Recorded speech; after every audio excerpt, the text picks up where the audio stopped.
Bienvenidos a una nueva edición de Vigo Debate y en este caso vamos a hablar de vivienda, que también es un clásico en este programa, pero es que la actualidad manda. Ya sabéis que a raíz de lo que ocurrió con esa importante manifestación en Madrid, pues ha habido una serie de movimientos en la administración para intentar cambiar un poco, porque parece que existe ya esa demanda real y sobre todo si ya nos centramos en un ámbito más local, pues los datos siguen siendo muy preocupantes. Encontré un par de titulares llamativos de prensa de las últimas semanas. Por ejemplo, la vivienda sube en Vigo el doble que en Galicia y el triple que en España.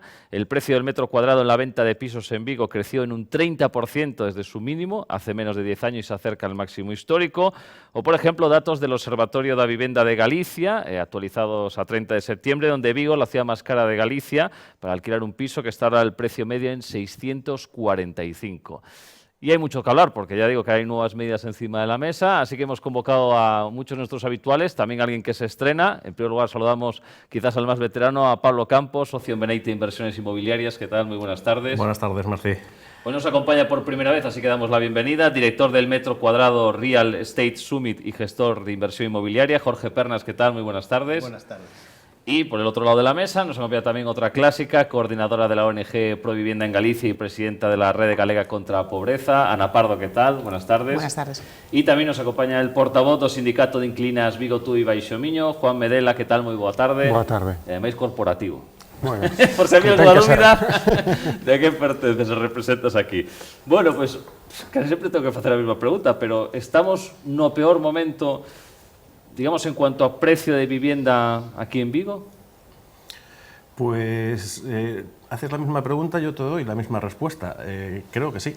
Desafortunadamente, pasan los meses y... según va pasando los meses, pues la situación se va complicando.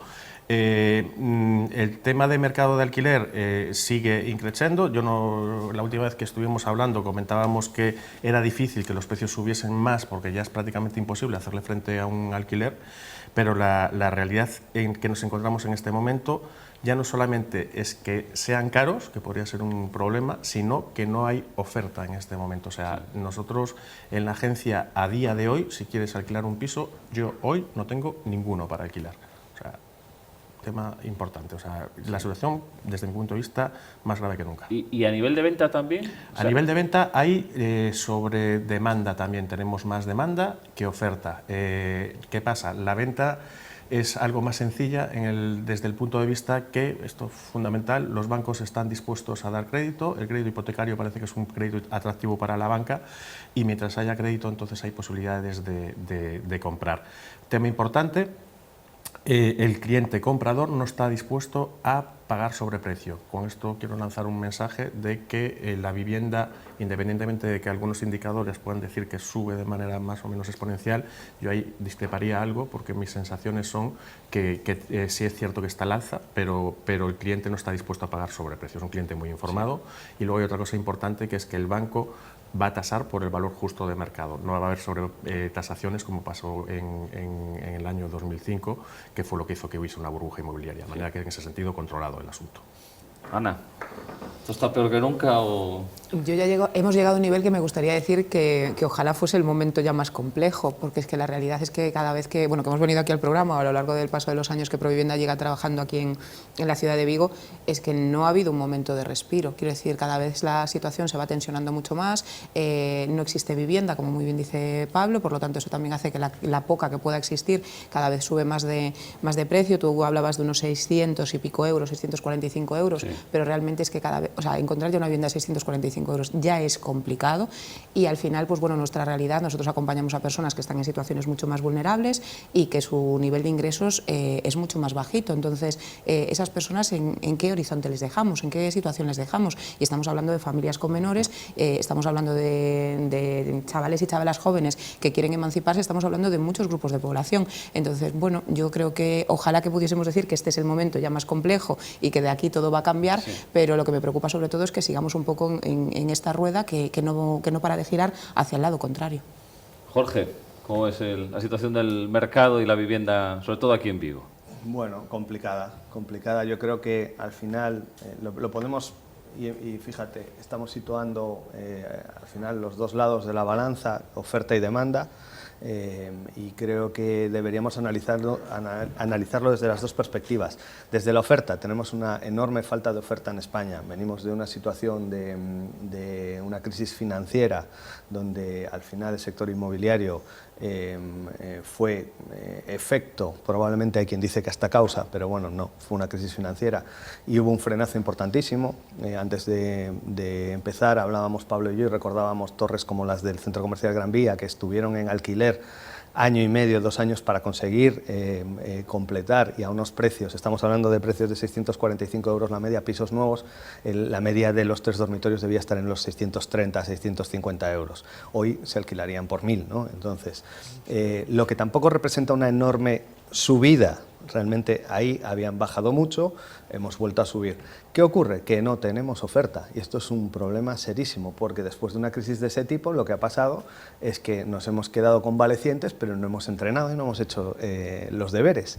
Y al no hacer los deberes y no generar, de acuerdo al ciclo económico al que nos íbamos a enfrentar de crecimiento, y no poner en el mercado lo que hacía falta, tanto a nivel de suelos primero y después de oferta, y ahí si añadimos otros, salpimentamos con viviendas turísticas, con otros ingredientes, pues nos encontramos una tormenta perfecta. En el lado de la demanda no tenemos una situación social o demográfica demasiado competitiva, porque lo que nos enfrentamos es una tasa de esfuerzo altísima y es algo que hay que medir.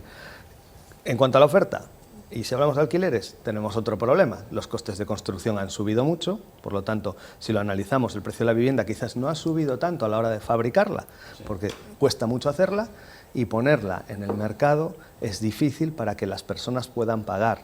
Por lo tanto, tendremos que pensar qué hacemos con la demanda, cómo intervenimos en la demanda, y pensar quizás algo menos en intervenir la oferta y sí fomentarla, así resumiendo. Luego entraremos el tema ese de la intervención del mercado. Juan, dentro do sindicato, como ve a situación actual? Que non sei se é peor que hai 6 meses, creo que cando fixemos o último programa. Sí, no, a ver, se nos paramos a analizar non só os datos que se deron, o sea, a subida dos precios a máximos históricos, a falta de oferta, o crecemento das vivendas de uso turístico, o crecemento dos contratos de tempada precisamente para reducir os dereitos que teñen o inquilinato, a falta de medidas tanto para a vivenda pública a corto plazo, porque estamos presentándonos dentro de 4 anos ou máis, a falta de medidas para mobilizar o parque de vivenda baleiro, que tamén podría axudar moito precisamente a abastecer a demanda, e continúan tamén as dificultades de acceso non só polos prezos ou pola falta de demanda, senón tamén polos requisitos que se piden cada vez máis exixentes ás persoas que queren alugar, e a discriminación que seguimos vendo, seguimos recibindo casos de xente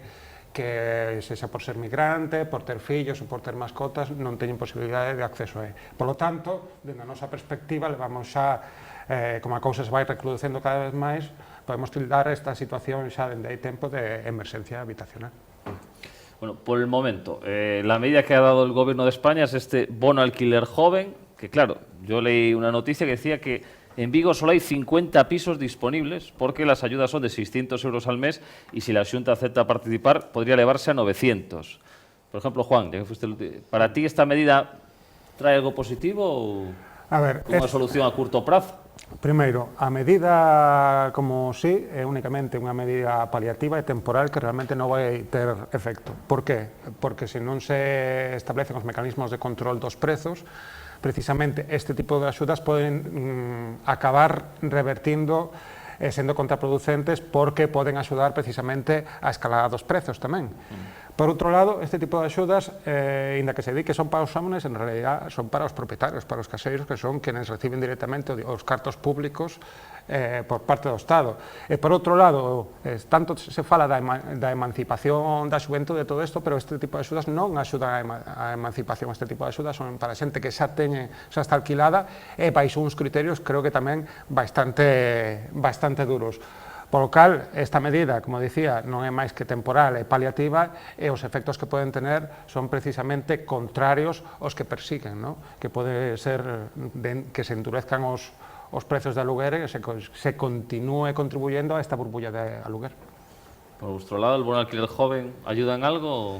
Bueno, pues bastante de acuerdo con Juan. Esto es lo que comentamos siempre. Parece que teóricamente, aparte que tenemos la santa manía de sentarnos enfrentados, cuando luego la realidad es que cuando nos ponemos a hablar de este tipo de situaciones estamos bastante próximos. Completamente de acuerdo con el tema de que este tipo de ayudas lo que hacen es pueden incrementar el precio del valor de las viviendas.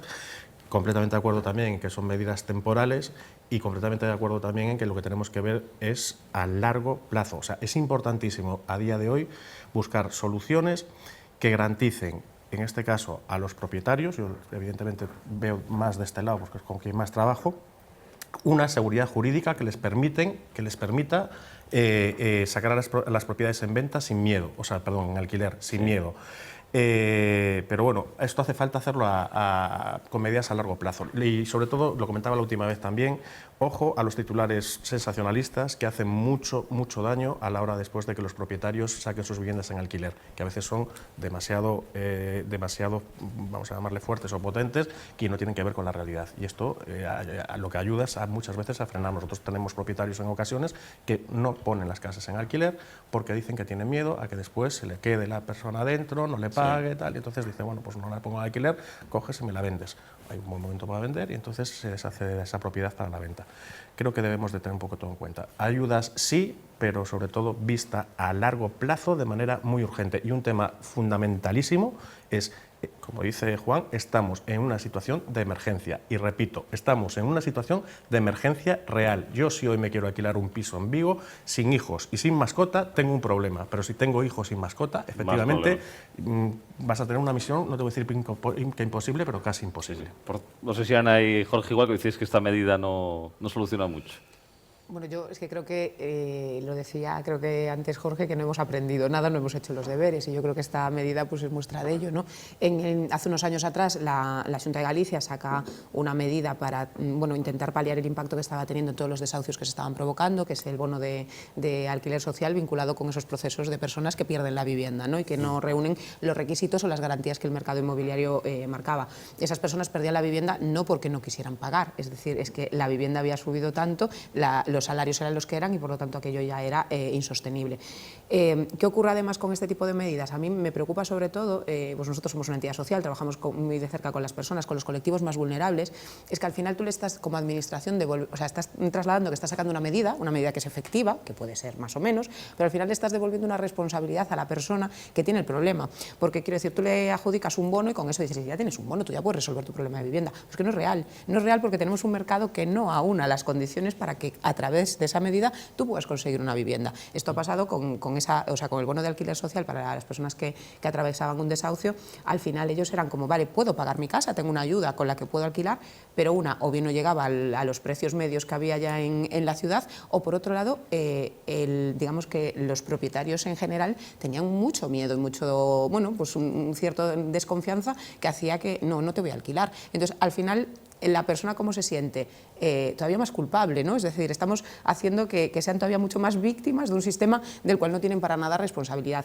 Y otra cosa que me parece interesante es que hablamos ahí, Pablo decía, medidas a largo plazo, estamos en una situación de emergencia. Las medidas a largo plazo obviamente es hacer los deberes y es hacer una planificación efectiva de lo que queremos resolver, pero lo que necesitamos ahora mismo es medidas en el ya, en el ahora. Cada vez hay un volumen de más personas solicitando la posibilidad de una vivienda, tenemos cada vez más personas y familias con niños viviendo en condiciones infrahumanas que no se debería, y somos conscientes todos, o sea, todos lo sabemos. Después tienen que ocurrir situaciones muy graves que salgan en los medios y que de repente nos echemos las manos a la cabeza. Tenemos que empezar a trabajar en la prevención. En materia de vivienda hay que trabajar en la prevención y a la par con medidas a medio y a largo plazo. Todas son necesarias, porque si queremos resolver esto no lo podemos ir dejando en manos solo de un bono, de una ayuda puntual. Necesitamos parque de vivienda, necesitamos recuperar y movilizar toda esa vivienda vacía. Vigo tiene un volumen de vivienda vacía brutal que posiblemente no se mueva por el impacto que tienen los propietarios, pues bueno, todas esas noticias a veces que van saliendo y que les generan miedo. Pero creo que realmente no es un tema para seguir dejándolo y que cada 2 meses nos sentemos aquí y hablemos de lo mal que estamos. Sí, a ver, ya que habláis de soluciones, se habla mucho eso de intervenir el mercado, regular el mercado, incluso salió la noticia que el Banco de España justificó la intervención pública en el alquiler en situaciones de elevado esfuerzo. Jorge, ¿esto para ti es una solución a corto plazo? No, estamos hablando de demanda o en principio no. Me preguntas a corto plazo.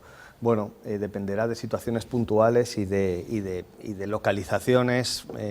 Ahora será algo que tendrá que... esa intervención tendrá que venir por parte de la Administración, pues con edificios que tengan, con soluciones que tengan. Lo que no puedes generar es más inseguridad jurídica, esto es fundamental. Si tenemos un cuello de botella, lo que no es lógico es que aumentemos el flujo. Con estos bonos lo que hacemos es, perfecto, meter más dinero a la demanda, más capacidad a la demanda, alimentamos la demanda y esto en algunos casos puede estar muy bien porque al final tenemos familias en riesgo de exclusión, pero volver a hacer bonos de cualquier tipo, del que sea, para comprar videojuegos, para adquirir viviendas sin ningún tipo de regulación, yo creo que esto al final es un principio o es una necesidad vital equivalente o prácticamente equivalente a la sanidad. En la sanidad estamos funcionando de una manera determinada y tenemos puntos de mejora, es evidente, pero tenemos una sanidad relativamente referente. Incluso todos aquí podemos decir que si tenemos un problema de salud, luego hay listas de espera, hay cosas de este tipo, sí, pero está atendido.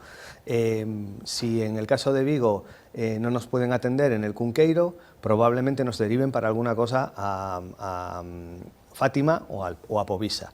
¿Por qué no ocurre esto con la vivienda? Porque no hay un pacto de Estado, lo primero, que dote de seguridad, que como ocurre en Alemania o en Suiza, si un inquilino no puede pagar, probablemente reciba una ayuda, pero si no puede estar en esa vivienda, pues no estará. Pero habrá otras viviendas, habrá otras soluciones, pero el gestor de esa vivienda, que en este caso muchos son gestores profesionales, no como ocurre en España, que estamos entre el 3 y el 5%, nada más se habla de los fondos, pero no es cierto, estamos hablando de una tenencia de entre el 3 y el 5% del parque de vivienda, y lo que tienen los propietarios en muchos casos es miedo a que efectivamente haya ocupaciones. O sea, lo que se ha hecho es victimizar a la demanda, y hay casos en los que sí, y culpabilizar a la oferta, enfrentando a la ciudadanía, y esto de base es un error. Hablábamos de vivienda turística. En el caso de Vigo, son muchos los casos donde una vivienda turística no genera más ingresos, porque además tiene más costes operativos, que una vivienda alquilada a largo plazo. ¿Qué ocurre? Que una vivienda turística va a ser muy raro que me la ocupen. Tiene una rotación, tiene unos clientes que son turistas, que vienen, no se van a quedar. En el caso de una vivienda dedicada a largo plazo, si el inquilino no me puede pagar, voy a estar sin ingresos, corriendo con los gastos muchísimo tiempo. Y hay personas que incluso eso lo hacen para ahorrar, incluso tienen una hipoteca sobre esa vivienda, o se han ido y tienen una hipoteca y dicen, pues la dedico al alquiler. Incluso vamos a pensar que la dedican generosamente al alquiler y no ganan demasiado, simplemente es sus ahorros para el futuro, pero tienen una hipoteca. Si el inquilino deja de pagar, ellos tienen verdaderas dificultades para pagar la hipoteca. Entonces, ¿qué hacemos? Enfrentamos a dos partes, pero como Estado o como Administración no definimos, no tenemos altura de miras, no somos capaces de acordar entre fuerzas políticas y no hacemos como en el caso de Madrid, que podemos considerar muchas cosas. En este momento han licitado 8.000 viviendas de alquiler asequible, otras 2.000 más entrarán ahora, las están haciendo promotoras, las gestionarán fondos de inversión, aquí abro una lata que sé que es polémica, pero son fondos de inversión, muchos de ellos que sacan una baja rentabilidad, detrás suelen tener aseguradoras, y van a largo plazo y son profesionales, como ocurre en Alemania, en Suiza, en Noruega, de la gestión. Mantendrán y gestionarán eso correctamente. Además, el suelo es público. Va en régimen de concesión. En 75 años hay un derecho de reversión del Estado o de la Administración para recuperarlo. No se le ha dado a un fondo buitre, no se ha hecho nada de las cosas que han ocurrido en el pasado y que podríamos discutir del sentido y demás, pero lo que hay es altura de miras. Y esto se puede resolver en 3-4 años haciendo una ley del suelo que pueda facilitar que no estemos como estamos en Vigo, hacer cosas que hagan que la oferta se resuelva rápidamente, mientras tanto paliar, porque lo que no podemos permitir es que las familias pasen lo que están pasando. Juan, ¿tú qué consideras? ¿Que hai que intervir o mercado ou non? Bueno, nós defendemos, o sea, primeiro, para entender isto, estamos falando moito da lei de oferta e da demanda, pero a vivenda funciona de forma diferente a lei de oferta e demanda. Por qué? Porque temos un elemento crucial que é o tema da especulación. E o exemplo práctico son as últimas 3 burbullas inmobiliarias que tivemos, que precisamente, aparte de que os prezos estaban altos, seguían crecendo, aínda que había demanda e se mercaba, pero non hai límites a ese tipo de codicia. Por lo tanto, cando non hai límites a ese tipo de codicia, o que hai que facer é regulalo, precisamente para poder controlar os precios. Antes falábamos de que o bono social non ten sentido se non ven acompañado precisamente de outro tipo de medidas que axuden a controlar e que non teñan un efecto contrario ao que realmente teñen. Polo tanto, é preciso regular? Claro que é preciso regular. Que nos atopamos? Que o Concello de Vigo non quere declarar, non quere solicitar as zonas tensionadas e a Xunta non ten ninguna intención de aplicar a lei de vivenda. Despois decimos que non funcionan os mecanismos, pero que pasa? Que non se poden aplicar. Entón, agora mesmo, na situación que estamos de emerxencia habitacional, non só é preciso esa regulación, senón que hai que tomar medidas xa para baixar os prezos de aluguer. O sea, xa non é regular e estabilizar, xa é baixar. Se non facemos eso, probablemente o sistema continuará avanzando, a burbulla continuará engordando, a que colapse, e non sei cal serán os resultados, pero seguro que non son nada bons. Pablo. Es complicado. O sea, la experiencia que hay en Barcelona, como comentamos ya en otras ocasiones, en relación al tope del precio de alquiler, pues no está siendo del todo satisfactorio, es bastante evidente. Comentábamos que al final tú regulas una zona, pones un precio máximo de vivienda y eso de la vivienda que puedes alquilar, y eso genera un efecto imán por arriba y por abajo. Por arriba por obligación, pero por abajo porque al final, si tú tienes una vivienda en 900, el precio máximo es 1.000 y estamos con poca oferta, pues en lugar de 900 lo voy a poner a los 1.000 directamente porque tengo una referencia de precio ya, ¿vale? Entonces, la realidad es que según, y esto lo puedo decir por lo que leo en los medios de comunicación, porque evidentemente yo no estoy allí, no sé exactamente cómo están las cosas, pero por lo que se ve en los medios de comunicación y por lo que estoy leyendo, la realidad es que se está produciendo ese efecto y entonces pues el tema de la regulación es complicado, o sea, porque ¿cómo regulas? O sea, ¿qué medidas puedes hacer? ¿Poner un máximo? Bueno, pues estamos viendo qué es lo que está pasando. Al final, Juan, dices, esto no va de oferta y demanda. Desafortunadamente, en vivienda va de oferta y demanda. O sea, si tenemos más oferta, evidentemente el precio va a bajar. ¿De quién es la responsabilidad? Evidentemente no es del particular, ni tuya, ni mía, es de las administraciones públicas. Un poco lo que apuntaba Jorge. Si tú en Vigo coges y sacas un parque de 2.000, 3.000 o 4.000 viviendas en alquiler, bueno, pues no vas a solucionar el problema de alquiler en Vigo, pero sí vas a probablemente destensionar el precio, vas a hacer que esas viviendas bajen. Y no nos obsesionemos tanto en sacar vivienda protegida en venta. Necesitamos en este momento vivienda protegida en alquiler, ¿vale? O sea, ¿por qué? Porque es que es así. O sea, en venta, estábamos diciendo hace un ratito, hay posibilidades de comprar, los bancos te dan hipoteca y si tienes posibles, pues oye, te puedes comprar tu propiedad. Pero yo, si quiero alquilar, no tengo posibilidad, con lo cual, a largo plazo lo que tenemos que hacer es generar parque de vivienda pública, pero de manera seria, porque aquí lo único que se hace, y yo lo siento, pero ya pierdo las formas, es lanzar titulares permanentemente y nos seguimos sentando cada 6 meses o cada año y seguimos con los titulares lanzados, pero con exactamente la misma cantidad de vivienda pública en el mercado, prácticamente ninguna. Entonces, pues, bueno, la realidad es que no es fácil. Sí, Jorge. Si me permitís, porque al final, efectivamente, cuando algo, Juan, estoy de acuerdo contigo, cuando algo se descontrola y está totalmente desregularizado, pueden ocurrir burbujas como las que decías. No, desconozco las 3 en concreto, pero me da igual, vamos a la más gorda, la de 2008. Vuelvo a lo mismo, fue una crisis financiera, es decir, eso estuvo alimentado, los principales especuladores, en este caso fueron no entidades financieras porque fue algo global, pero sí, a nivel global, las entidades financieras desde distintos puntos del planeta y todo lo que hicieron y toda la gestión de esa mala deuda y esas malas praxis. La especulación estuvo en una mayor medida o importantísima en los ciudadanos. Fíjate, seguimos teniendo que la mayoría está invertida en los ciudadanos y se compraban 2 y 3 pisos con unas hipotecas subprime, todas estas cosas, y el coche y el tal, y tenían coches por encima de sus posibilidades. Realmente fue una gran mentira, ¿no? Incluso hay una película muy buena que habla de esto y se llama La Gran Apuesta, pero yo creo que volvemos a lo mismo. Yo creo que deberíamos sacarnos los complejos, atender muy bien a los segmentos que más necesitan esa atención, analizar muy bien el mercado, conocer social y demográficamente qué es lo que tenemos entre manos, tanto a nivel nacional, pero hay que bajar a lo local y a lo regional, y bajo esta premisa decir cómo puedo generar una oferta que haga de digamos, embalse y genere una regulación natural de precios y que lo hagamos desde lo público. Tiene una complicación y es que probablemente el precio de alquiler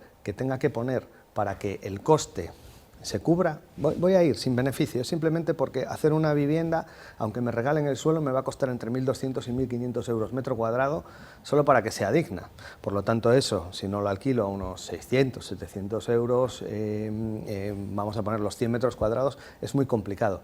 Eso ya sería una gran ayuda para el mercado de Vigo hoy, aunque suene caro, pero no resolvería a las familias más necesitadas. ¿Qué pasa? Que si yo pongo 2.000 viviendas en Vigo a esos precios que estén topados porque han tenido una ayuda pública y por lo tanto tengan una evolución, deben tener un pequeño crecimiento, porque si no, al final no los podremos mantener y perderán valor.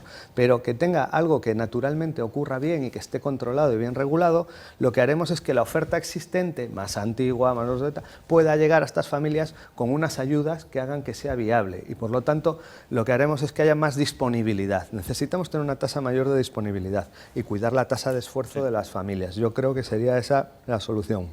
Bueno, seguiremos con esto, pero tenemos que ir a una pausa publicitaria y continuamos en este Vigo Debate hablando sobre la vivienda.